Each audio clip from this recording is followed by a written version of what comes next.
बिस्मिल्लाहिर्रहमानिर्रहीम। अस्सलाम वालेकुम जी। आज की वीडियो में मैं आपको बताऊंगी कि हम घर पे जो फजूल बोतलें फेंकी होती हैं उससे हम किस तरह से शावर को करेंगे तैयार। अक्सर तो शावर आप देखते हैं ना, कपड़ों को पानी लगाने के लिए तो वो ख़राब हो जाते हैं। तो ये एक कह दे देसी जुगाड़ कह दे हैं। तो हमने क्या करना है, कोई भी आप छोटी बोतल ले लें, उसके ढक्कन पर आपने इस तरह से सुराख कर देना है। अगर आपके पास बड़े साइज़ की सुई है तो वो बेहतरीन है, उससे छोटे छोटे सुराख होंगे। और अगर हम किल लेंगे तो किल का पता है सुराख थोड़ा सा बड़ा होगा। तो यहाँ पर इस तरह से इसके सुराख कर लेंगे। वीडियो को आपने लास्ट तक क्लास में देखना है।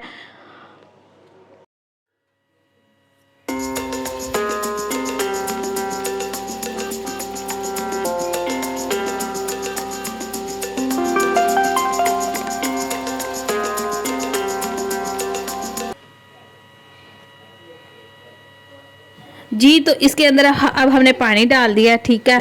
तो यहाँ से इसको बंद करेंगे। आपने कोई भी कपड़े जो होते हैं ना, जो बहुत ज़्यादा कहते सिलवटें पड़ी हुई हैं, तो सबसे पहले ये जुगाड़ है जी, पानी अच्छे से लग जाएगा और उसके बाद आप प्रेस कर लें और आपको बोतल ख़रीदने की भी ज़रूरत नहीं पड़ेगी। छोटी सी ट्रिप्स एंड ट्रिक्स जो आपसे मैंने शेयर की।